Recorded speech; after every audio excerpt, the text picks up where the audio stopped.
आप देख सकते हो यहाँ पे ये जो हमारी सोलर प्लेटें लगी हुई है।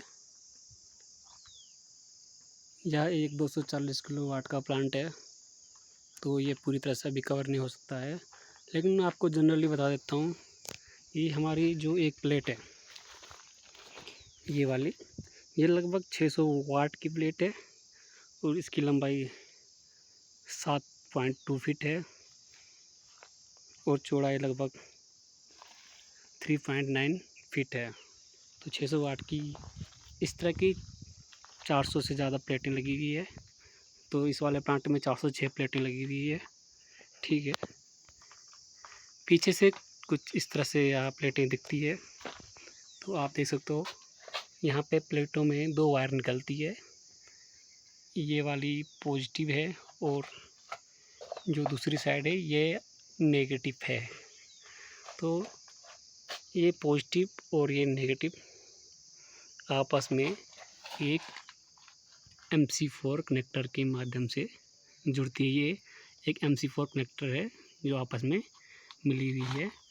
तो इन प्लेटों को सबको एक सीरीज़ में जोड़ा जाता है।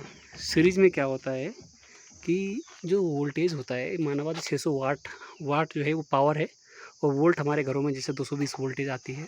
ठीक, यहाँ पे इन प्लेटों की से जो निकलने वाली वोल्टेज होती है वह DC वोल्टेज होती है, और जो 50 वोल्ट एक प्लेट की ओपन सर्किट वोल्टेज होती है। ठीक है, तो जो 50 वोल्ट होते हैं ना, तो जब हम आपस में बहुत सारी प्लेटें आपस में जोड़ते हैं तो यह वोल्टेज बढ़ जाता है, और हमें जितनी वोल्टेज चाहिए होती है तो उसके हिसाब से हम इनको जोड़ते हैं। तो आप यहाँ पे प्लेटों से जो कनेक्शन हमारे होते हैं वो DC यहाँ से निकलता है, और यहाँ पे हमारे आप देख सकते हो ये हमारा इन्वर्टर है। ये वाला 50 किलोवाट का यह एक इन्वर्टर है। और ये वायर देखो आप, ये सारी वायर उन प्लेटों से आई है, और ये जो प्लेटें वायर आई है इनको बोलेंगे हम DC वायर। ठीक है, तो यहाँ पे जैसे कि इन पे फेरूल लगे हुए हैं, ये इंडिकेटर है कि IN का मतलब इन्वर्टर 1, S का मतलब स्ट्रिंग 7 और कितने के 12, यानी ये इसमें जो है 12 प्लेट आपस में जुड़ी हुई है। ठीक है, हमें कितनी वोल्टेज चाहिए होती है तो ये इन्वर्टर के बगल में यहाँ पे लिखा होता है 200 से लेकर 1000 वोल्टेज DC। हम क्या कर सकते हैं, अपनी जो DC प्लेटें हैं इनको इतना जोड़ सकते हैं 50-50 के हिसाब से 1000 वोल्टेज तक हम क्या इनको जोड़ सकते हैं। ठीक है, तो ये हमारा इन्वर्टर हो गया। जो इन प्लेटों से जो वायर आई थी वह तो थी ये वाली वायर DC वायर। ये जो लगेगी ये नीचे लगेगी, यहाँ पे लगेगी, देख सकते हो आप, DC1, DC2, DC3, DC4। तो इसको MPPT भी बोलते हैं, MPPT। ठीक है, ये जो हमारे MC4 कनेक्टर है, ये वाले MC4 कनेक्टर हैं, ये सब के सब इसमें जुड़ती है।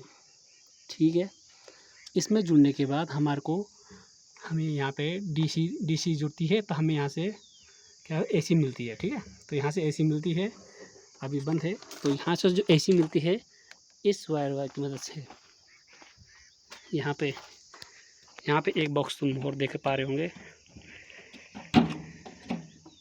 ये तो हमारे अब उस इन्वर्टर से DC को हमने AC में बदल दिया है। ठीक है, ये कॉपर की वायर है और ये हमारी एल्युमिनियम की वायर है। ये बीच में एक बॉक्स लगा हुआ है, जंक्शन बॉक्स। ठीक है, तो इस तरह से हम यहाँ पे हमने DC को AC में बदल दिया है इन्वर्टर की मदद से। अब ये हमारी RYV और न्यूट्रल 3 फेस है। ठीक है, तो यहाँ पे एक वायर देखोगे आप, ये वायर हमारा सीधा LT पैनल तक जाता है, और जो सामने आप देख पा रहे होंगे इसको हम बोलते हैं LA, लाइटनिंग अरेस्टर।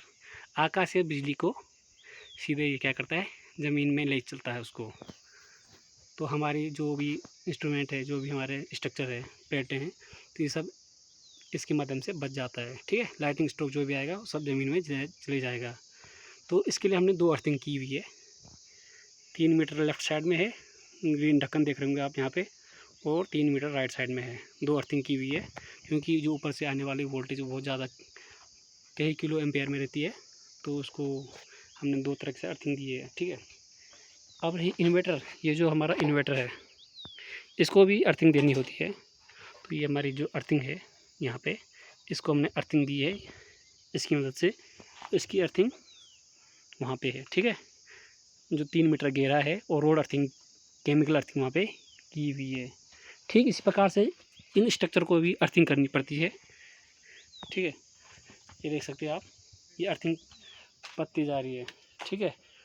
ठीक इसी प्रकार से ऐसे ही उसको अर्थिंग किया जाता है। और अर्थिंग का जो पर्पज़ होता है, कई बार अगर डीसी यहाँ से वायर कट जाती है, इस पर स्ट्रक्चर पे लग जाती है, तो पूरे स्ट्रक्चर में करंट आता है। तो करंट हमारी बॉडी से न जाके अर्थिंग के माध्यम से क्या है, ज़मीन में चले जाएगा, तो हमें शॉक से बचाता है। तो ये प्लांट लगा हुआ है यहाँ पे, ये प्लांट उत्तरकाशी में मुस्टिक सोल में लगा हुआ है। और यहाँ पे तो पूरा प्लांट देख पाना काफ़ी मुश्किल हो जाता है, क्योंकि ये एक बहुत बड़ी जगह पे लगा हुआ है। लेकिन जहाँ तक मैं आपको दिखा सकता हूँ, कोशिश करूँगा कि पूरा आपको दिखा सकूँ। जो इन्वर्टर लगे हुए हैं वो 50 किलोवाट के 4 इन्वर्टर लगे हुए हैं। अब जैसे कि मैंने आपको इन्वर्टर बताया है, अब इन्वर्टर से जो आने वाले कनेक्शन होते हैं, यहाँ पे आप एक ये देख रहे होंगे, इसको हम LT पैनल बोलते हैं। LT मतलब लो वोल्टेज, ठीक है। लो वोल्टेज 440 को हम लो वोल्टेज को 440 वोल्टेज बोलते हैं, ठीक है। तो आप देख सकते हो यहाँ पे मैंने कहा 4 इन्वर्टर लगे हुए हैं। तो 4 इन्वर्टर से देखो, 1 इन्वर्टर 2 3 4 इन्वर्टर की वायर सारी आके इसमें लग चुकी है, ठीक है। ये देखो 1 2 3 और 4 इन्वर्टर की ये MCB लगी हुई है, ठीक है। जनरली ये MCB ये होता है, MCCB होता है। MCB का ही एक पार्ट होता है, लेकिन ये थोड़ा सा हाई रेटिंग का होता है, लगभग 250 एम्पियर तक का, 125 एम्पियर से 250 एम्पियर की इसकी क्या है, करंट कैपेसिटी रेटिंग होती है, ठीक है। तो घरों में तो आप देखते होंगे, जो हम डोमेस्टिक यूज़ करते हैं 16 एम्पियर 10 एम्पियर, ठीक है। अब ये हमारे इन्वर्टर सब के सब एक बार में जुड़े हुए हैं, बस बार में, ठीक है। ये रही। तो इस सारे इन्वर्टर जुड़ने के बाद आप यहाँ पे देख सकते हो कि हमने ये एक मोटी केबल से जुड़ा हुआ है, ठीक है, जो कि ट्रांसफार्मर में जा रहा है। ये काफ़ी मोटा है, लगभग 240 स्क्वायर mm की वायर है, ठीक है। ये जो जा रही है, मैं आपको दिखाता हूँ। अभी यहाँ पे कंस्ट्रक्शन चल ही रहा है, तो फिर यहाँ पे लकड़ी दिख रही हो आपको, तो ये ट्रांसफार्मर है 250 kVA का। तो ये यहाँ पे जुड़ जाती है, ठीक है। इसके बाद क्या होता है, इस ट्रांसफार्मर से हमारे कंट्रोल रूम में वायर जाएगी, ठीक है। तो ये हमारा जो सबसे पहले हमने प्लेट से इन्वर्टर पे हमारी वायरिंग आई, इन्वर्टर से LT पैनल पे। अब ट्रांसफार्मर से जो वायर आता है वो हमारे किस में जाएगा, VCB। ये हमारा VCB एक प्रकार का सर्किट ब्रेकर है, वैक्यूम सर्किट ब्रेकर होता है, ठीक है। तो इसकी रेटिंग कुछ इस तरह से दी रहती है कि ये कितनी कैपेसिटी का है। ये हमारा इसकी रेटिंग दी गई 11 kV का है, ठीक है। तो आप देखते हो यहाँ पे एक रिले लगा हुआ है, ओवर करंट अर्थ फॉल्ट रिले। अभी ये रनिंग कंडीशन में नहीं है। तो ये हमारा VCB होता है, यानी कि एक प्रकार का स्विच ही है, ठीक है। तो इसके बाद जो है, इस वाले वायर में यहाँ पे हमारा क्या होता है, मीटर लगता है। इसके अंदर मीटर लगता है, अभी ये मीटर लगा हुआ नहीं है, ठीक है। तो इसके बारे में आपको जानकारी चाहिए, तो ये है मीटरिंग क्यूबिकल, इसका नाम है। तो ये इसकी कुछ डिटेल है, वो ये इसका सर्किट डायग्राम है, ठीक है। इसके बाद क्या होता है, इसके बाद जो है मीटरिंग क्यूबिकल से ये हमारे पोल में लाइन पूरी चली जाती है।